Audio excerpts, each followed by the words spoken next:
Bonsoir à tous et bienvenue dans le journal des régions. Le projet Emploi des jeunes pour une amélioration de la sécurité alimentaire au Nord Bénin a organisé à Ndali un atelier de partage de résultats avec ses partenaires et les acteurs étatiques.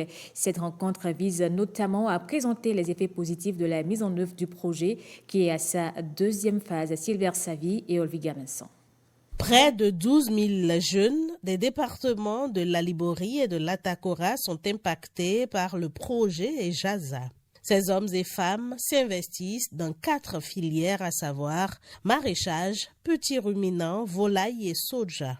En dehors des actions actuelles, le projet EJASA, qui prend fin en 2027, outille les bénéficiaires de manière à pérenniser les acquis. La durabilité du projet est au cœur de la deuxième phase. Parce que quand il y a eu la première phase, avec les résultats concluants qui ont été atteints, l'ambassade des Pays-Bas a accordé maintenant de faire une extension. Ce qui est surtout important en termes de durabilité, c'est, disons, toute la batterie d'actions et d'initiatives qui sont en œuvre qu'à la fin du projet, qu'il y ait des choses qui résistent ou qui persistent. On a les jeunes à la base. De ces jeunes-là, on identifie les champions. Des champions, on identifie les mentors et les coachs. C'est tout un dispositif qui permet de professionnaliser des jeunes qui peuvent continuer le travail. Dans le but d'améliorer durablement les revenus des jeunes et des femmes, le projet interagit au quotidien avec des partenaires opérationnels, d'où la nécessité de renforcer les relations. Il est bien qu'on puisse échanger avec les partenaires stratégiques que nous avons, qui ne sont pas directement informés de ce que nous faisons comme activité. Donc c'est pour ça que nous avons invité les maires, nous avons invité les préfets, nous avons invité les responsables des centres de promotion sociale, des DAEP, ATDA et la police républicaine pour pouvoir communiquer en réalité ce que nous faisons au niveau du projet EJASA. Ces partenaires auront ensuite la responsabilité de faire des retours et des suggestions en vue d'aider le projet à mieux impacter. Pour rappel, le projet accompagne 12 500 jeunes sur 5 années. Même exercice à Djougou. Le projet Emploi des jeunes pour l'amélioration de la sécurité alimentaire a réuni les parties prenantes et les acteurs des zones d'intervention pour leur présenter les résultats déjà obtenus et les perspectives. C'est à la faveur d'un atelier de travail. Jean-Claude James et Yves Agodopessi. Les résultats présentés prennent en compte la phase pilote de EJASA de 2020 à 2022 et la deuxième phase démarrée depuis 2023. 2 départements, Alibori et Atakora, soit 15 communes, ont bénéficié des actions pour des performances encourageantes. Aujourd'hui, le projet EJASA, avec sa phase pilote, a touché plus de 4000 jeunes. Donc, ce sont des jeunes qui sont actifs dans le secteur agricole.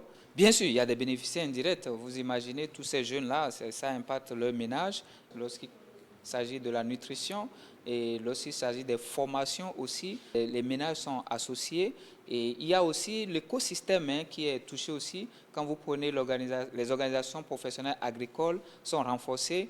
Dans les discours d'appréciation des résultats, ces partenaires stratégiques sont revenus sur certaines préoccupations. Un feedback attendu d'ailleurs par l'équipe de la SNV pour la suite du projet. Ce qui m'a impacté, ce projet a impliqué les structures locales pour l'identification des cibles. Pour la commercialisation du soja, la politique du gouvernement, c'est l'une des meilleures. Et nous voulons qu'elle puisse s'aligner sur aussi les autres tels que le coton, la filière coton, où les marchés autogérés sont créés. EJASA phase 2 prend fin en 2027 et l'objectif est de passer d'environ 4 500 à 12 500 agripreneurs impactés. La SNV est appuyée dans ce projet par le Royaume des Pays-Bas et l'Union européenne. Pendant ce temps, le programme Approche communale pour le marché agricole phase 3 se penche sur les difficultés qui entravent sa mise en œuvre. Pour les identifier, les responsables du projet ont commandité une étude sur l'état des lieux des conflits fonciers dans les zones d'intervention du projet en vue d'élaborer une stratégie pour les résoudre. Les résultats de cette étude sont présentés au cours d'un atelier. Le point avec Pierrette Anayossi et Kanel Kapo. L'étude a été menée dans les départements du Borgou, de la Donga et des Collines, zone d'intervention du programme Approche communale pour le marché agricole. Selon l'équipe de consultants, les causes des conflits fonciers relevés ont notamment obstruction des couloirs de passage et méconnaissance des instances locales de gestion foncière. Des actions phares sont envisagées dans la foulée. On peut retrouver essentiellement, par exemple, la généralisation du cadastre, la sensibilisation sur le contenu du code foncier et domanial, afin que et les populations et les acteurs du foncier puissent mieux maîtriser les questions foncières. Nous avons préconisé également comme action phare l'intensification de tout ce qui est mesures de sécurisation. Il y a des instances qui sont prévues pour la prévention et la gestion des conflits fonciers, mais ces instances ne sont souvent pas opérationnelles. Et dans opérationnel, on entend leur mise en place, leur fonctionnement, leur équipement et même des appuis de toute forme. Toutes les mesures quand même que nous avons identifiées sont synthétisées à travers une stratégie que nous sommes là aujourd'hui pour valider. Les résultats de l'étude confortent les responsables du programme ACMA 3 dans leurs décisions. L'idée derrière cette étude est d'élaborer une stratégie innovante de prévention et ou de résolution de ces conflits et d'explorer les pistes d'accompagnement des institutions compétentes à la prévention et à la résolution des conflits fonciers dans la zone d'intervention du programme à l'effet de développer des solutions durables et adaptées à nos réalités locales. Il ne se passe de semaines, encore moins de mois, où nous réglons des problèmes liés aux conflits fonciers, nonobstant la disposition légale en vigueur au Bénin. Que dans un pareil contexte, un programme comme ACMA 3 en vienne à commanditer une étude sur les conflits fonciers, vous imaginez combien cela nous réjouit. À terme, la mise en œuvre des recommandations de l'étude fera des espaces agricoles du programme ACMA 3 des lieux de paix, de prospérité et de durabilité. 10e anniversaire de l'Association des communes frontalières du Bénin, une décennie de vie qui coïncide avec la 6e session ordinaire de l'Assemblée générale de cette association qui s'efforce de servir de relais entre les communes frontalières et les autorités nationales et internationales. Evariste Zomoron et Samira Tchabimane. Ça fait 10 ans que nous nous sommes retrouvés ici toujours à Grand Popo pour mettre en place ce bébé qui a grandi. Un 10e anniversaire qui offre l'occasion de faire le bilan du chemin parcouru au service des populations des zones frontalières et surtout s'entretenir sur les questions relatives à la coopération transfrontalière à l'effet du renforcement de la sécurité de la population et du développement durable. Conformément donc aux textes fondamentaux de votre association, l'agence appuie l'organisation chaque année d'entre deux congrès d'une assemblée générale pour échanger sur les modalités de prise en charge des espaces frontaliers, de renforcement de la sécurité aux frontières, la lutte contre le terrorisme et l'extrémisme violent, la lutte contre la sortie frauduleuse de nos produits agricoles face aux défis de l'autosuffisance alimentaire. Avec la situation sécuritaire qui prévaut dans ces espaces, il y a lieu de faire en sorte que les populations puissent avoir le sentiment d'appartenance à la nation. Nous ne ménagerons aucun effort quant à la prise en compte des préoccupations des communes frontalières. Votre engagement à nos côtés renforce notre conviction. Ensemble, nous pouvons surmonter tous les obstacles et créer un avenir meilleur pour nos communes frontalières. Les communes frontalières sont invitées à mutualiser leurs efforts et leurs moyens afin de bénéficier des opportunités dues à leur position géographique. Depuis 2009, la Fondation IALATI s'est engagée à promouvoir l'excellence en milieu scolaire.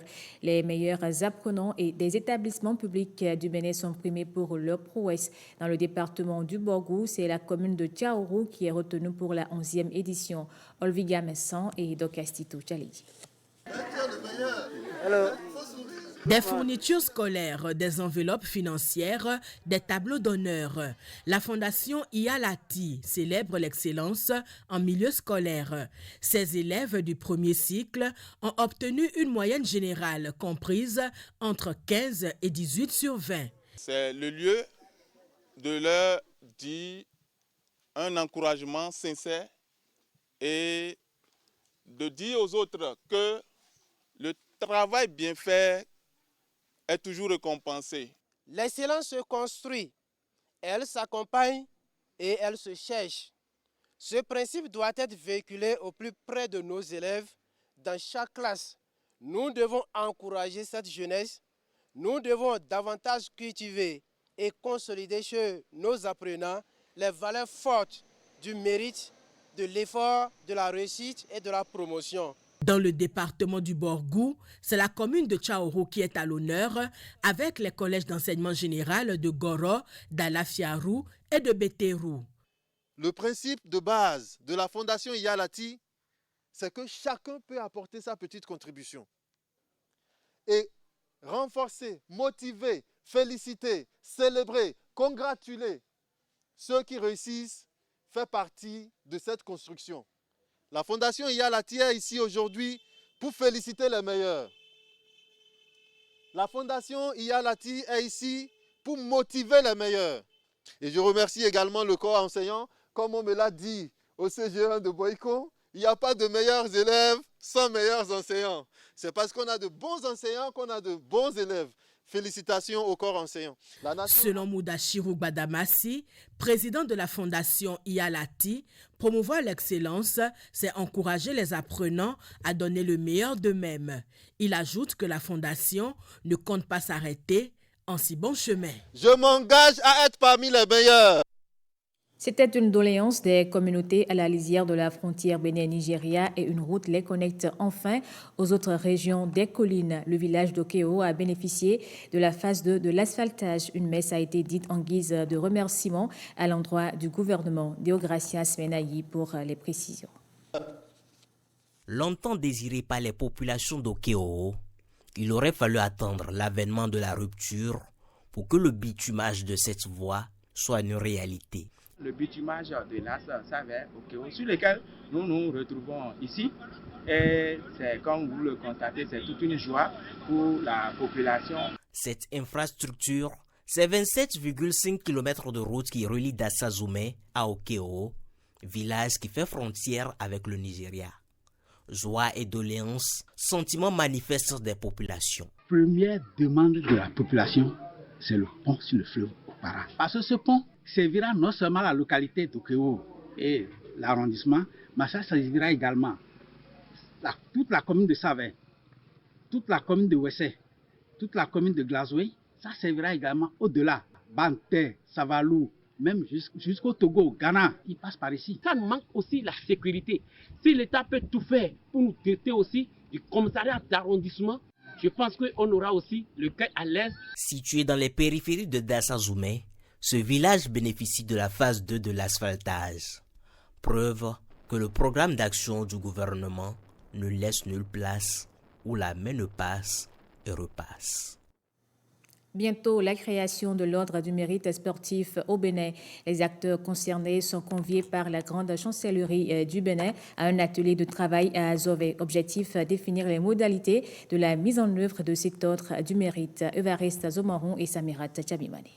Au nombre des nouveaux ordres institués au Bénin, viendra bientôt s'ajouter celui du mérite sportif.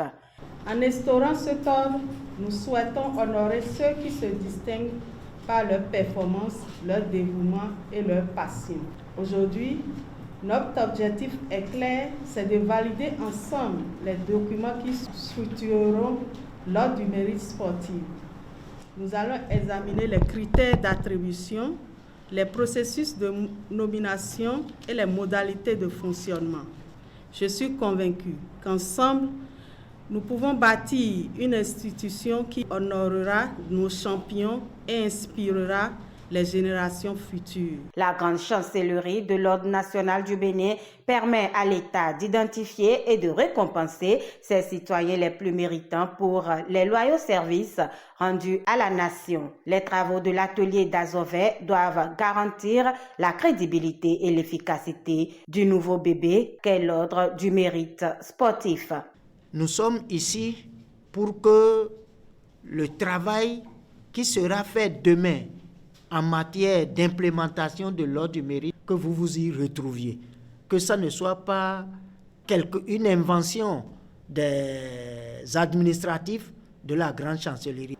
Dans l'identification des participants à cet atelier, nous avons simplement pris en compte 3 grandes entités, le cabinet ministériel, le secrétariat général du ministère et puis les fédérations sportives les plus représentatives. Après les sportifs, les acteurs du monde scientifique, sans oublier les citoyens qui s'illustrent positivement dans le social, seront également consultés.